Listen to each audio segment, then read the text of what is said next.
Saludos a todos los seguidores de Nacional TV Perú a lo largo y ancho del país. También pueden seguirnos en Win Televisión, Canal 51 y Canal 49 y a través de todas nuestras multiplataformas a nivel nacional.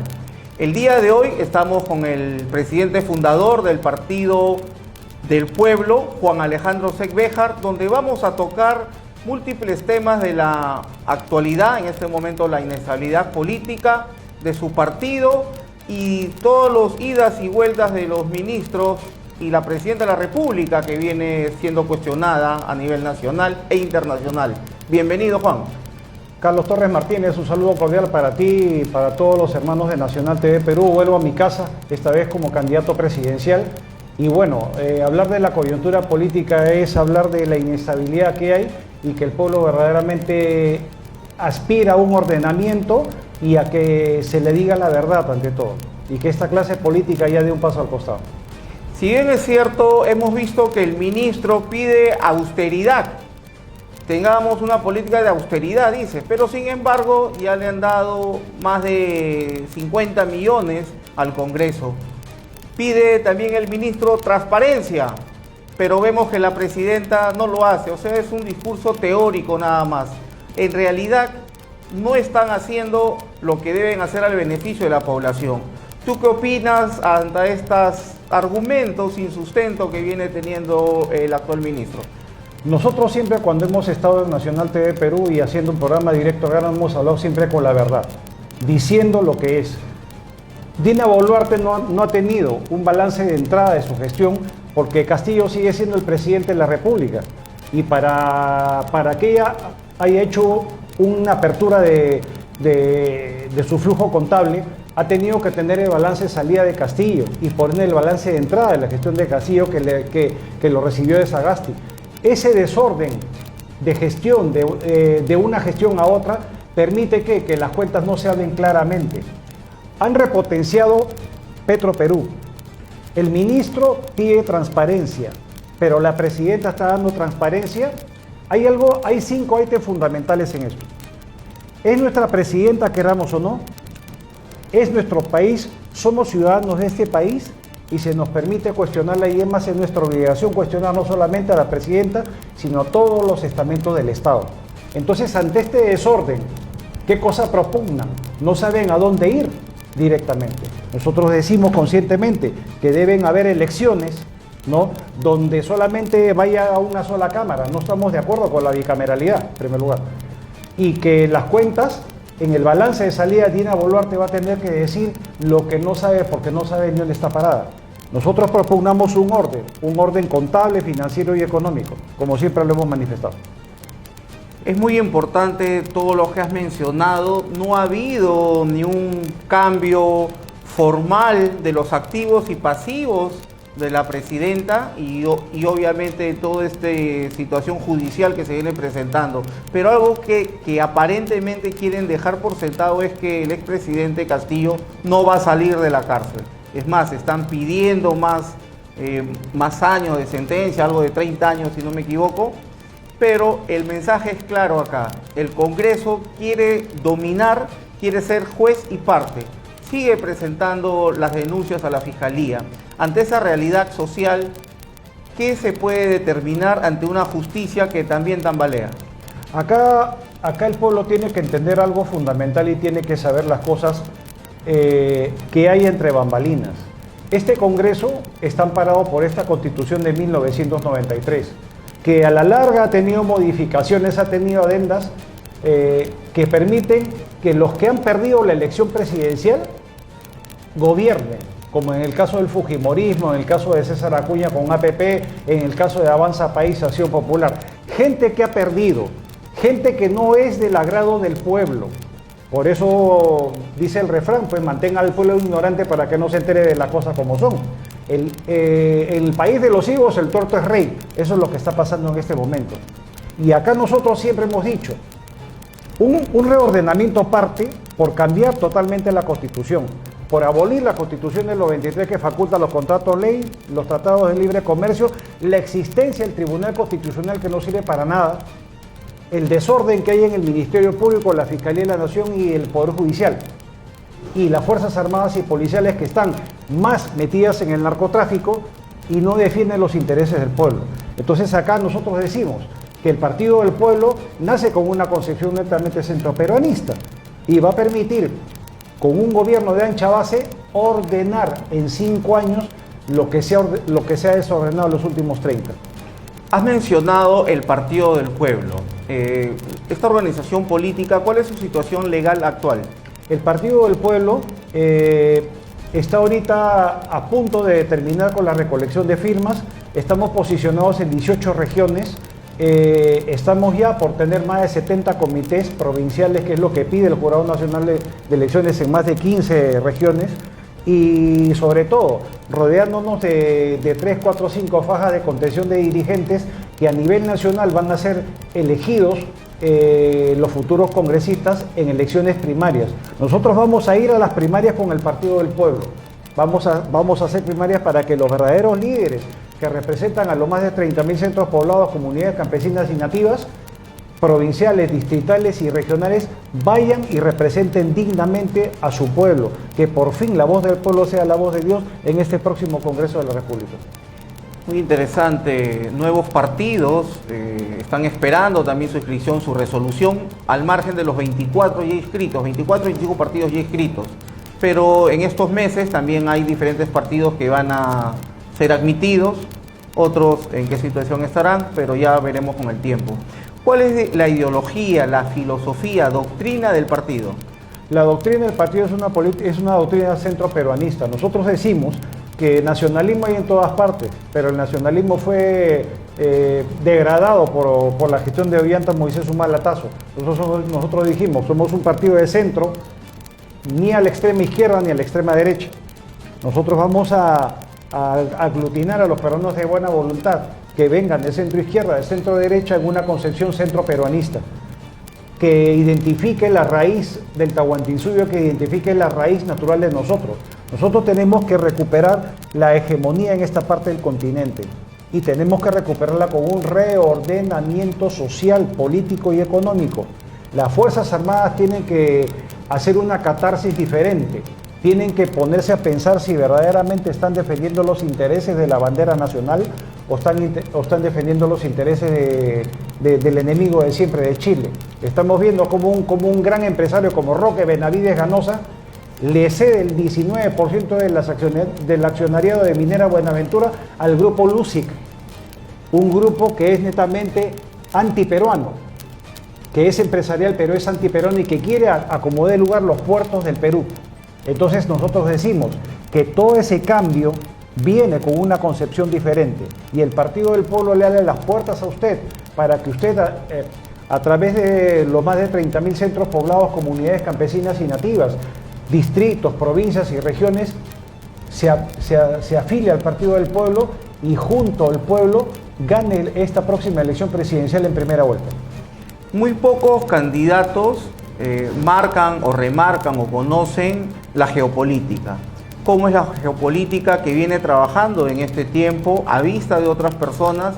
Pueden también pensar que este ingreso de ciudadanos extranjeros sin control ha generado una inestabilidad económica, política y social, sobre todo en el tema de seguridad. Estamos viendo la ola de secuestros, crímenes, y tú has mencionado también a la Policía Nacional que no toma acción por estar dedicada a otros menesteres o pone énfasis en otras situaciones.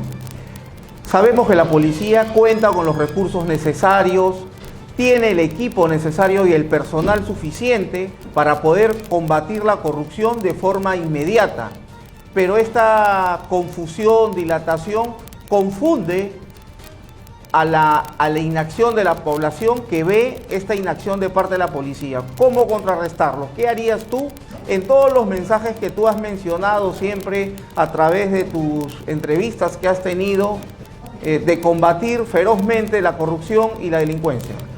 Nosotros decimos algo fundamental, Carlos, y que de todas maneras tenemos que mencionarlo, que todo este desorden que hay en Sudamérica, esencialmente en Colombia, en el Ecuador, que había en Brasil, pero el gobierno brasileño puso mano dura, en Chile, sobre todo en Bolivia, en Argentina y ahora en Estados Unidos de América, es digitado por el nuevo orden mundial. digitado por la banca federal. Venezuela, y que Nicolás Maduro el 25 de septiembre del 2015 firmó la Agenda 2030 junto con Humala, está encargado de sacar delincuentes de la cárcel para alborotar la interna de cada país. Ese es el designio del nuevo orden mundial.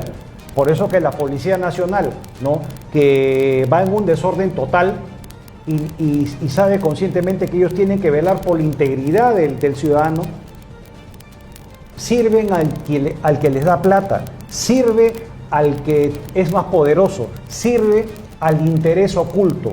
Van en contra de la necesidad del pueblo, no atienden las violaciones, no gerencian el sicariato. Los jueces y fiscales están pegados al narcotráfico y al que les paga más.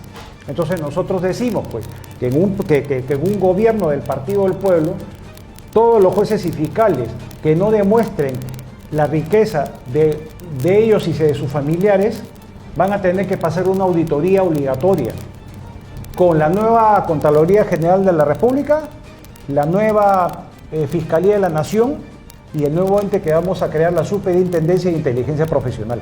Vamos a hacer la gran auditoría y el reordenamiento del Estado de los últimos 40 años. Hay más de 273.685 funcionarios del Estado que tienen 30 años ahí, que jamás les ha hecho una auditoría de su gestión pública. Llegó el momento de hacerlo, con el retorno a la Constitución del 79, porque el pueblo lo pide, y eso sí, nos encargaremos personalmente del sicariato, de la delincuencia y todas las lacras sociales. Ellos sabían conscientemente el camino que tenían que tomar. Ellos sabían conscientemente que el libre albedrío se da para saber lo bueno y lo malo y buscar el camino del bien. No lo hicieron así los políticos, sobre todo, que han hecho con la ley de lo que han querido. ¿Va a haber el reordenamiento? Sí, pero de la mano con el pueblo.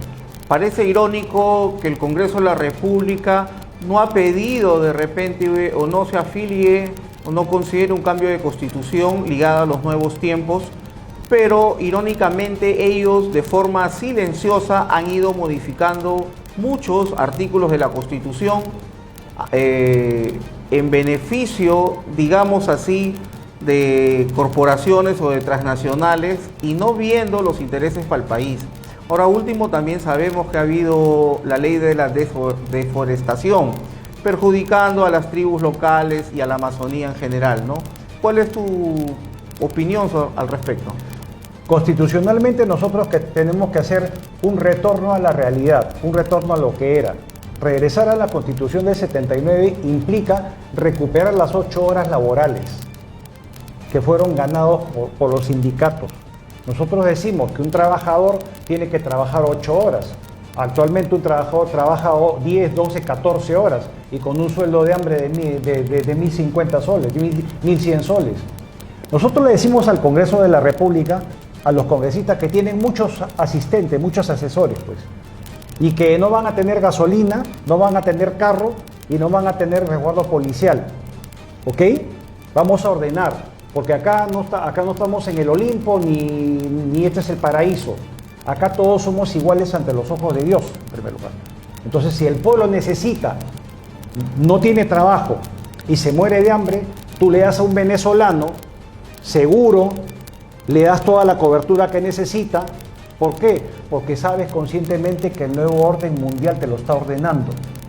Y el sostén del nuevo orden mundial acá en el Perú es la Constitución de 1993.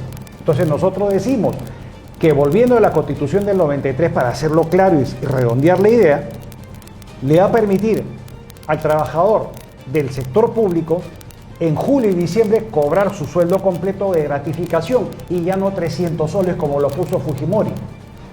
Nosotros vamos a hacer un ordenamiento, pero va a volver la meritocracia, porque los peruanos podemos y somos más grandes que nuestros problemas. Entonces este reordenamiento va de la mano de que el pueblo por fin en la próxima elección presidencial, en el próximo sufragio, vote verdaderamente a conciencia.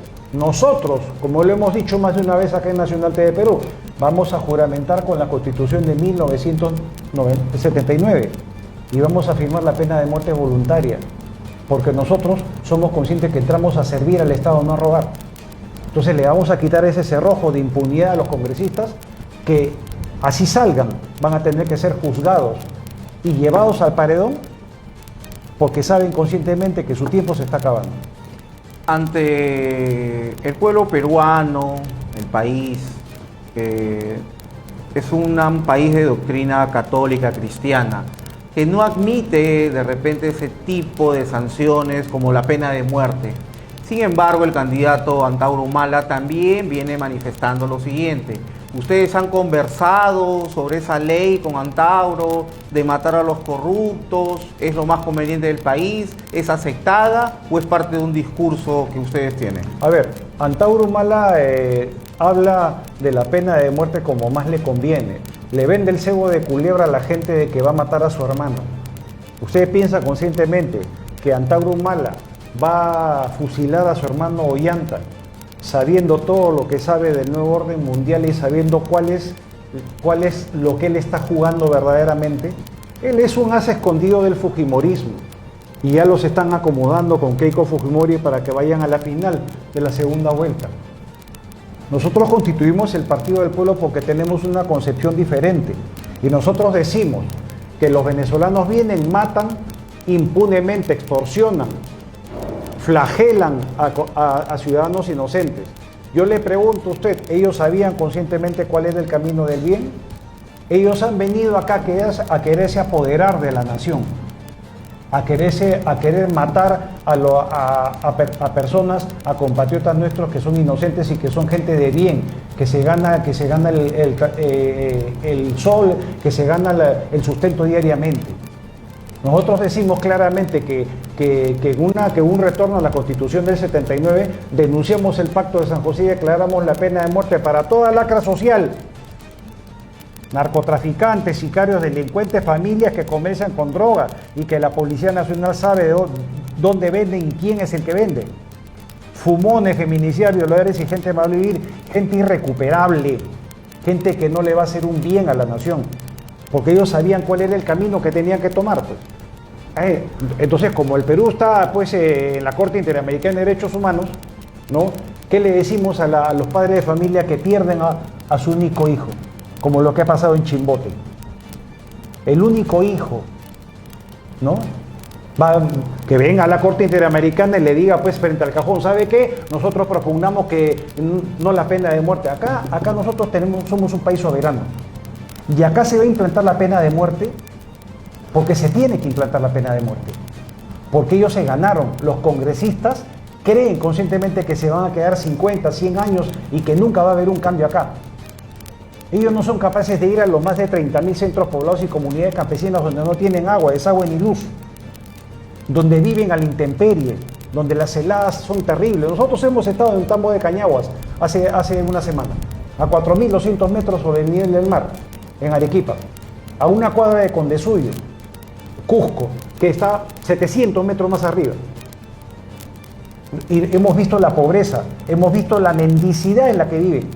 Hay que ser pues bien caradura, hay que ser bien inhumano para permitir que ellos vivan de lo que sobra. El cambio tiene que darse y acá no me vengan a decir que no sabían cuál era la regla. Los congresistas que están en el Congreso sabían conscientemente cuál era lo que tenían que hacer, porque el pueblo los eligió. Entonces no se vengan a quejar. Cuando están de ganadores pueden hacer lo que quieren, pero el Perú, la Pachamama, es sagrada y es tan sagrada la tierra que sabe conscientemente que se acerca el cambio, pero un cambio pensado, un cambio razonal, un cambio que va a permitir reordenar en 5 años el Estado y preparar al pueblo para una nueva constitución. Eso es lo que hay que hacer, pero con mucha paciencia, con mucha calma y poniendo siempre los puntos sobre las IES en favor del pueblo. Me parece muy interesante, pero a título personal y a nivel geopolítico macro, existe un dicho que dice América para los americanos, por no decir América para los norteamericanos. Siempre hemos sido influidos por las potencias, ¿cierto? Por la cercanía, esa es la situación real de Sudamérica. Si quieren algún político obtener una reforma de beneficio al país, beneficio nacional, inmediatamente comienzan a operar las transnacionales, ¿correcto? Que son una punta de lanza de los intereses extranjeros. ¿Cómo manejar esa situación si en los últimos gobiernos hemos visto que los presidentes se han sometido? Y por qué no decirlo, algunos congresistas al poder económico de las transnacionales. ¿Cómo evidenciarlo? ¿Cómo neutralizar eso? Que si el poder, ciudadanos que quieren a su país llegan en mayoría al Congreso y defienden esa situación, inmediatamente van a ser avasallados por las transnacionales y el poder económico va a perjudicar a todo un país completo, como vemos que lo hacen en otros países. Mira, qué gran atingencia que has hecho, y verdaderamente lo que hemos visto a través como comunicadores en Nacional TV Perú es justo lo que Carlos Torres Martínez ha dicho. Ahora, para gobernar el Perú hay que tener los pantalones bien puestos en primer lugar. Y esto no es un discurso. Quienes me han escuchado más de una vez en Directo al Grano, sí hemos dicho algo fundamental. En nuestro estilo característico, sin temores y sin mordazas, directo a la yugular, ahí donde le duele la clase política corrupta. Las potencias van a tener un dolor de cabeza conmigo, porque yo no voy a ceder al apetito personal de ellos, porque saben conscientemente ellos a quién están defendiendo. ¿Ok? Yo sí puedo decir, y lo voy a decir en todos los mítines, lo voy a decir en todas partes que vaya, que Jesús es mi camino, mi verdad y mi vida, y que yo le he entregado mi vida al Señor y que yo ya estoy muerto hasta que Él me llame a su presencia. La élite, y sobre todo Estados Unidos de América, no puede decir lo mismo. Se esconde en una falsedad. Por eso ellos sirven al quien verdaderamente es el dueño del mundo, pues. Llegó el momento de poner los puntos sobre las íes y que sepan conscientemente que esta tierra santa que se llama el Perú está encontrando el camino que necesita encontrar. Nosotros no vamos a engañar a nadie, porque nada nos pertenece, porque los hombres pasan y las instituciones quedan. Entonces nuestra labor va a ser ordenar verdaderamente el pasado, el presente y el futuro de la nación. Pero si Estados Unidos quiere presionarnos, va a tener que poner las barbas en remojo. A través de este momento le digo a Vladimir Putin que él va a tener que definir con Rusia la posición que tiene verdaderamente con el Perú. Porque si él protege a Nicolás Maduro, está protegiendo el sicariato venezolano acá en el Perú. Así de simple, así de fácil. ¿Cómo ves la posición del puerto de Chancay y lo que se viene con Matarani? Chancay era un centro de prácticas de la Marina de Guerra del Perú. Y cuando vino el gobierno de Humala, con adendas constitucionales, sacaron a Chancay de una base de prácticas navales para convertirlo en un futuro megapuerto. La pregunta del millón es, ¿por qué un grupo de almirantes, ¿no?, sabiendo que siempre la Marina de Guerra ha estado patrocinada por Estados Unidos de América, hace lo contrario y le cede el puerto de Chancay a un enemigo netamente de su patrocinador, ¿no? Entonces nosotros decimos, ¿no?, que hay que revisar la historia, y nosotros revisamos la historia muy bien, pues, ¿no? Y los oficiales de la Marina y todo personal de la Marina de Guerra sabe conscientemente que en la batalla de Miraflores del sábado 15 de enero de 1881 participaron 2.500 culíes que eran ciudadanos chinos que ya estaban desde 1850 viviendo en el Perú, en Lima, y que se pusieron el uniforme del ejército chileno para esa batalla. Están las fotos y los partes de guerra, por si acaso.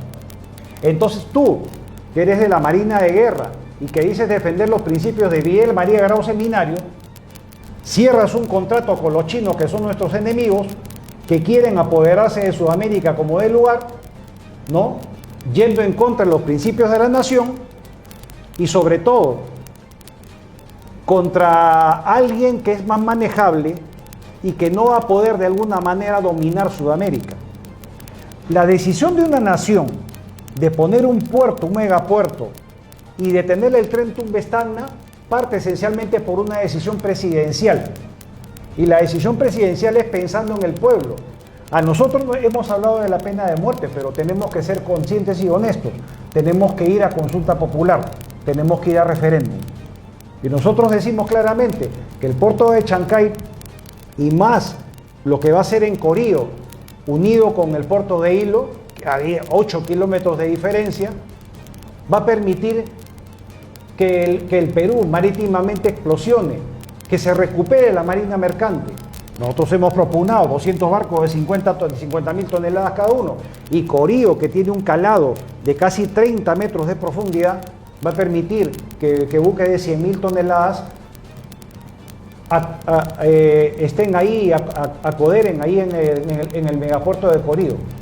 La geopolítica es una conjugación de geopolítica interna y externa, y sobre todo la política es percepción, y la percepción ahorita es de que hay un desorden total, Carlos, pero el Partido del Pueblo va a presentar un proyecto de gobierno, equipo de gobierno, vendremos otra vez a Sacar Nacional TV Perú con el equipo, y sobre todo necesitamos seguir adelante y que el pueblo tenga confianza en esta nueva concepción política.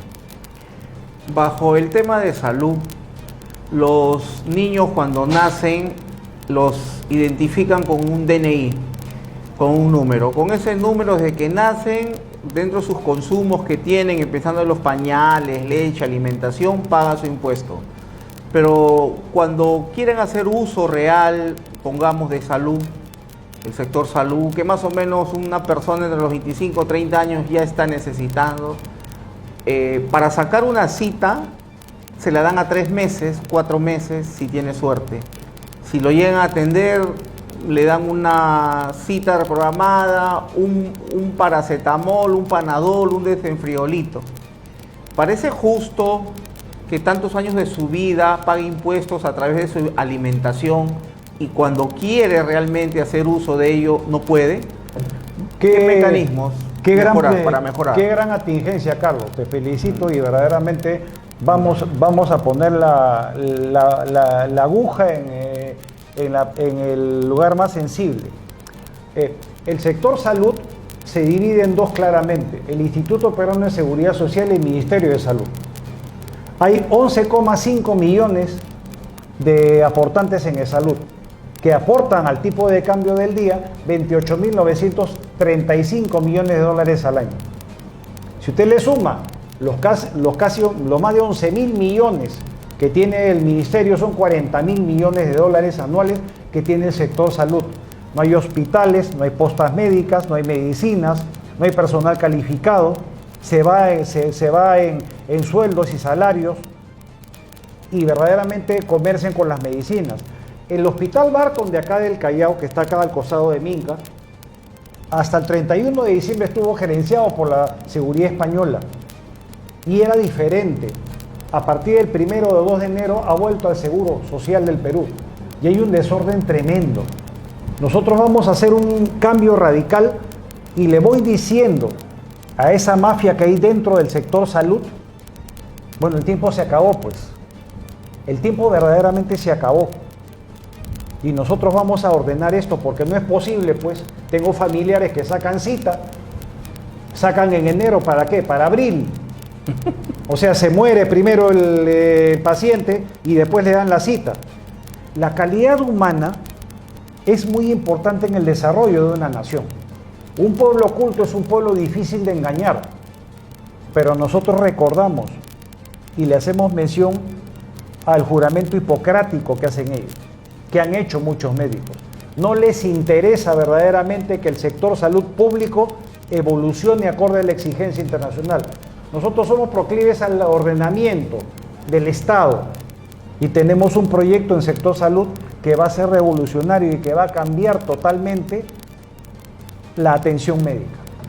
Ante el oligopolio de las AFP, tenemos 4 FPs que dominan el país.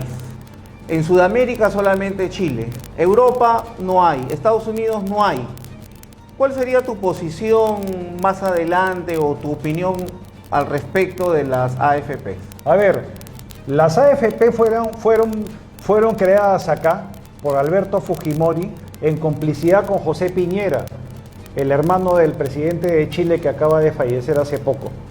Entonces, para que la AFP tenga de alguna manera preponderancia en el Perú, fue necesario cambiar la Constitución.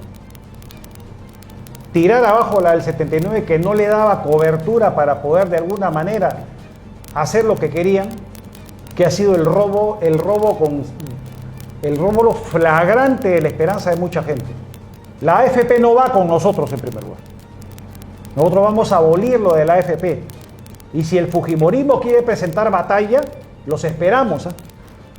Los esperamos y de la peor manera si quieren ellos. No dicen que ellos tienen la pistola y que amenazan a jueces y fiscales y que son impunes ante la ley. Vamos a ver pues, vamos a ver. Acá el miedo se acabó. Acá el miedo se acabó. Y se lo digo a César Acuña, se lo digo al fujimorismo, se lo digo a Avanza País, se lo digo a Acción Popular, a todos esos partidos que están en el Congreso por gusto. Lloraré un día, lloraré una semana, pero después que se me acaben las lágrimas, vamos a enfrentarnos y vamos a ordenar esta nación. Yo estoy cansado que a mí me llamen por teléfono, gente inocente, gente humilde del interior del país, a decirme los abusos de la Policía Nacional, los abusos del Grupo Gloria en las tierras en Trujillo, los abusos en Chiclayo que hay con campesinos, que les quitan las tierras, que la Policía Nacional van de sicarios de los más poderosos a quitarles, a robarles la tierra que tienen en concesión, que han trabajado mucho tiempo.